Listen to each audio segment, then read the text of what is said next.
Good morning from the forge.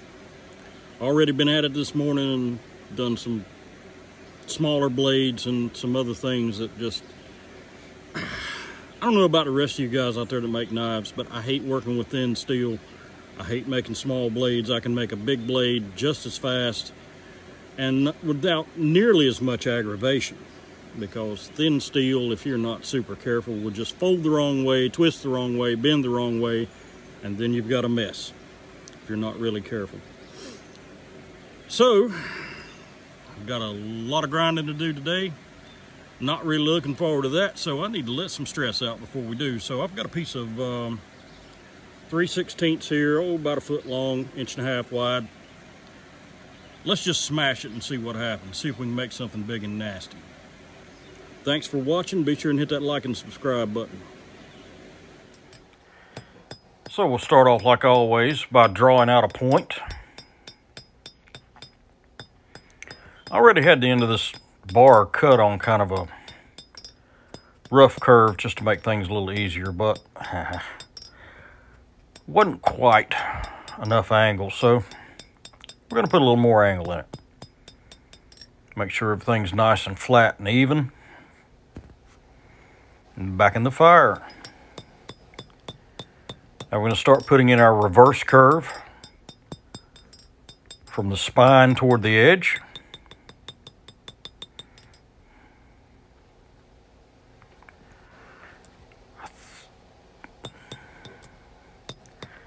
I think I want kind of a long slicing type blade here. I like to have a little shark fin down toward the, that's what I'm going to call it, a shark fin, down toward the tip. But,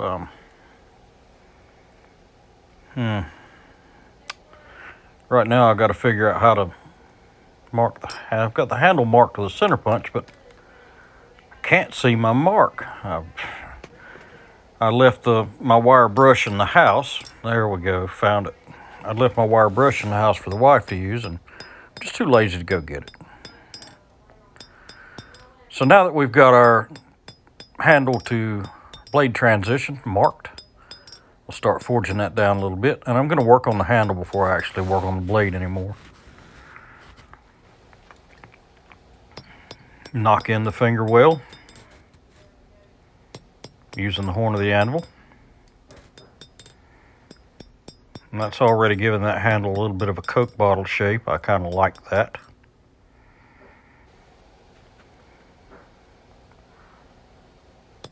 Go back here and use the horn to fuller in the back of the handle. Very good. Now we can just work it out to its final shape.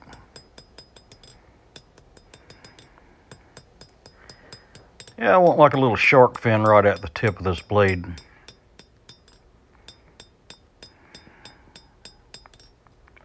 Should have thought about it before I bent it backwards, but didn't think about it at the time, so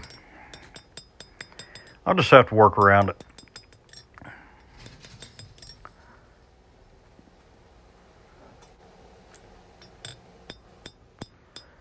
Now we'll start drawing the bevel out.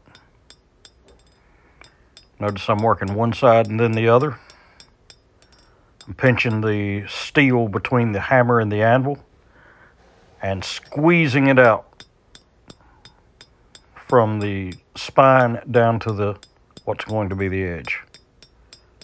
Working it down. And that's spreading and straightening the blade. And I'm just going to let this blade curve a little bit. That way, since I forgot to forge in the little shark fin, I can just grind it in.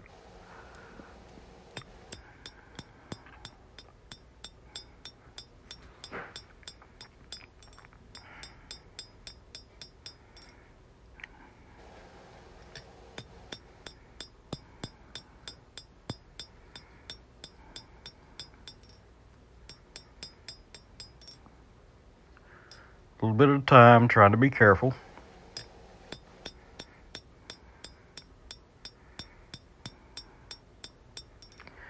I do believe this is 1095 high carbon steel. 1095's a little bit tough to move under the handle, or under the hammer rather. And it's really prone to breaking if not heat treated promptly, if not tempered or quenched and tempered promptly after forging. It'll actually lay there and cool, and it'll break after the quench. You got to move directly to tempering with 1095, or I always have. Anyway, so I've got the blade profile done. I've got a little extra curve in it. That's okay. I can grind that out of the spine, and that'll put the shark fin in that I wanted to start with. But other than that, I'm pretty happy with this. This is going to be a really nice little blade. Make sure everything's straight. And once I get the handles put on this, I'll try to do a little short video of the finished product so you can see what I'm talking about when I've been talking about the shark fin. But that'll do for now. Well, got the blade done. Started off with a piece of 3/16 by inch and a quarter, inch and a half by 12 inches long. Now what we have is about 14 and a half inches. Got a 10-inch blade. It's going to be a nice, comfortable handle. Blade has just a little curve in it. Be great for slicing. Be great for stabbing if you have to stab a side of beef. Probably just for a little decoration. I'll probably semi-sharpen the tip here as a false edge. Throw some nice wooden handles on it after the heat treat. Should be a good blade. Anyway, thanks for watching. Very much appreciate it. Be sure and hit that like and subscribe button. Be careful and hit the bell button so you get notifications when we upload new stuff. I've noticed that a couple of my older sites, my older channels that I watch, I had to go back and click the bell icon again because for some reason YouTube must have changed something and it stopped giving me notifications when they uploaded new stuff. Anyway, so check to make sure you've done that. Thanks for watching. God bless and have a great day.